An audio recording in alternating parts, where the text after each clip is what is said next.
I remember the first time I stumbled upon the dark web. It was a few years ago, and my sister's life hung in the balance. She desperately needed a kidney transplant, and I had exhausted all my options. I had searched far and wide, contacted every hospital and transplant center, but no one seemed to have a suitable match. That's when I started hearing rumors about the dark web. People said that it was the place to go for illicit transactions, where you could find anything if you knew where to look. I was hesitant at first, but my love for my sister overcame my fear. I had to do something, and the dark web seemed like my last hope. I searched for hours, trying to navigate the dark, seedy corners of the internet. It was like trying to find a needle in a haystack, but eventually I found a seller who claimed to have a perfect match for my sister. The price was steep, but I was willing to pay anything to save her life. I contacted the seller, and after a few back and forth messages, we agreed to meet in a deserted alleyway in the middle of the night. As I made my way to the meeting place, my heart raced with anticipation and fear. I had heard so many horror stories about the dark web, about people who had been scammed or worse. But I couldn't let my sister die, so I pushed aside my doubts and pressed on. I arrived at the designated location and saw a shadowy figure lurking in the shadows. As I approached, he handed me a small cooler, and I eagerly opened it, hoping to see the life-saving organ inside. But instead, I was met with a sickening sight. The cooler was filled with human organs, all neatly arranged and preserved. I stumbled back in horror, and the seller let out a chilling laugh. He revealed himself to be a notorious serial killer, preying on those desperate enough to turn to the deep web for help. In that moment, my survival instinct kicked in, and I turned to run. I sprinted as fast as I could, my heart pounding in my chest. I could hear the killer's footsteps echoing behind me, but I didn't look back. I didn't stop until I was safely back in my car, driving away as fast as possible. I breathed a sigh of relief as I realized that I had gotten away unharmed. My heart was still racing, and my hands were shaking, but I knew that I had made the right decision in escaping. I may not have found the organ my sister needed, but I was grateful to still be alive. Now, looking back on that fateful night, I realize how lucky I was to have escaped. I learned a valuable lesson about the dangers of the dark web and the importance of seeking help from reputable sources. I may not have found a kidney for my sister, but I was grateful for the gift of life and vowed to never take it for granted. And as for the killer, I can only hope that he was caught and brought to justice, so that no one else would have to suffer the same fate.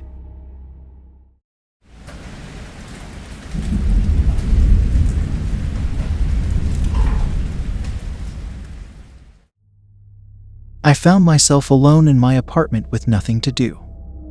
I had heard rumors about the deep web, a part of the internet that was hidden from the regular world and filled with all sorts of dark and twisted content. As someone who was always curious about the unknown, I decided to take the plunge and explore the deep web for myself. I did some research and found a Tor browser, which was supposed to be the key to accessing the deep web. I installed it and nervously typed in the address of a deep web forum that I had found online. As soon as the page loaded, I was hit with a wave of dread. The forum was filled with posts about drugs, illegal activities, and even human trafficking. Despite my unease, I couldn't help but keep clicking through the links. I found myself going down a rabbit hole of disturbing content that made me feel sick to my stomach. But even as I tried to click away, something kept drawing me back. I felt like I was on the verge of discovering something truly dark and mysterious. That's when I stumbled upon a chat room. It was filled with people using pseudonyms and discussing all sorts of unsavory topics. I started chatting with a few of them, trying to act casual and fit in. But the more I talked to them, the more I realized that something was off. They seemed to know things about me that I hadn't told them. They knew my name, my address, and even details about my personal life that I had never shared online. I started to feel like I was in danger, but it was already too late. They had me in their grasp. I tried to shut down my computer and leave, but before I could do so, a message popped up on my screen. It read, "We know who you are, and we know where you live. If you try to leave, we'll come after you." I froze in fear, realizing that these deep web users had somehow found me and were coming to get me. I quickly unplugged my computer and tried to get away from it. I went to lay down on my bed and think about what the heck I had just put myself through. I began to watch Netflix on my phone, but as the hours went by, I heard a loud knocking sound. I peered through the peephole and saw a group of shadowy figures huddled together, their faces obscured by masks. They were banging on my door, demanding that I let them in. I felt like I was in a horror movie and I was the helpless victim. Panic set in, and I realized that I had to act fast. I quickly grabbed my phone and dialed 911, but to my horror, the call wouldn't go through. I was trapped, and I knew that I had to find a way out. As I tried to think of a plan, I heard the sound of the door creaking open. The deep web users had broken through, and I knew that I was in serious trouble. I ran to the window and tried to open it, but it was stuck. The sound of footsteps drew closer, and I realized that my time was running out. Just as the deep web users burst into the room, I managed to pry the window open and escape out onto the fire escape. I clambered down the metal stairs as quickly as I could, my heart pounding in my chest. Once I was safely on the ground, I took off running, not looking back until I was several blocks away. Someone living nearby called the police, and when they showed up, they found nothing. After my experience on the deep web, I knew that I couldn't stay in that apartment any longer. The thought of those shadowy figures finding me again kept me up at night. I immediately packed my things and moved out, finding a new place to live that was far away from the dark corners of the internet. But even as I settled into my new home, I couldn't shake the feeling of paranoia and fear. One day, while I was out running errands, I ran into one of my old neighbors from my previous apartment building. I told her about my experience and how I had been forced to flee from the deep web users. To my surprise, she told me that the police had been called to investigate a disturbance in my old apartment, but they hadn't found anything. I was shocked. Had it all been in my head? Had I imagined the whole thing? But even as I tried to convince myself that it was all a misunderstanding, I couldn't shake the feeling of unease. I knew that I had stumbled upon something truly dangerous on the deep web, and I couldn't help but wonder what other secrets were hiding in the darkest corners of the internet. From that day on, I made a promise to myself to stay away from the deep web and to warn others about its dangers. I knew that I had been lucky to escape with my life, and I didn't want anyone else to fall prey to the twisted and dangerous world of the deep web.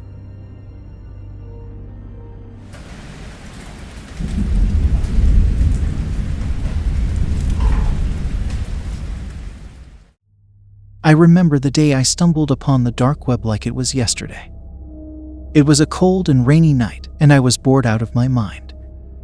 As I browsed through the endless abyss of the internet, I came across a link that promised to take me to a world beyond my imagination. Little did I know what horrors awaited me. I clicked on the link, and it took me to a page that was unlike any other I had ever seen. The background was pitch black, and the text was written in red, dripping like blood. I felt a chill run down my spine, but I couldn't look away. As I scrolled down the page, I saw links to various videos and forums. I clicked on one of the videos, and it took me to a live stream. The video quality was grainy, but I could make out a figure sitting in front of a camera. At first, I thought it was just someone talking to the camera, but then I saw what was on the table in front of them. It was a person, tied up and gagged, writhing in pain as the figure in the video tortured them. I felt sick to my stomach as I watched in horror. The person in the video seemed to take pleasure in inflicting pain on their victim, and I could hear their muffled screams through the gag. I couldn't tear my eyes away from the screen. It was like watching a car crash in slow motion, except this was real, and there was no way to look away. I watched in disbelief as the figure in the video continued to torture their victim, laughing and smiling as they did so. I wanted to do something, anything, to stop what was happening, but I was frozen in fear. I felt like I was complicit in the torture just by watching it. After what felt like an eternity, the video ended, and I was left alone with my thoughts. I quickly closed the browser and shut off my computer, but I knew I would never forget what I had seen. The dark web was a world I never wanted to venture into again, but I couldn't shake the feeling that there were more horrors lurking just beneath the surface. As the days passed, I found myself haunted by the images I had seen on the dark web. Every time I closed my eyes, I could see the tortured victim's face, twisted in agony. I couldn't believe that I had witnessed something truly evil and that I was somehow complicit in it. I tried to put it out of my mind, but the curiosity of the dark web had taken hold of me. I found myself returning to that page, clicking on more links and watching more videos. Each one was more disturbing than the last, and I knew deep down that I should stop. But I couldn't. It was like an addiction, a sickness that consumed me. I would stay up late into the night, watching these horrific videos, unable to tear myself away from the screen. I knew it was wrong, but I couldn't help myself. Then, one night, I clicked on a link that took me to a live stream of a torture session.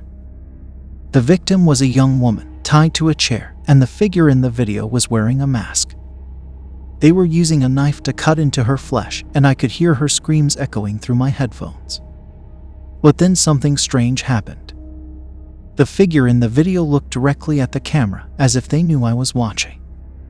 They lifted up their mask, revealing a face I recognized. It was someone I knew, someone from my own town. I was paralyzed with fear, not knowing what to do. I couldn't call the police, as I had willingly entered the dark web myself. I felt like I was trapped in a nightmare, unable to escape. After the video ended, I shut down my computer and tried to forget what I had seen. But the knowledge that there was someone in my own town capable of such atrocities kept me up at night. I never returned to the dark web after that, but I knew that the horrors I had witnessed would stay with me forever. The dark web was a world of pure evil, and I had seen firsthand what it was capable of.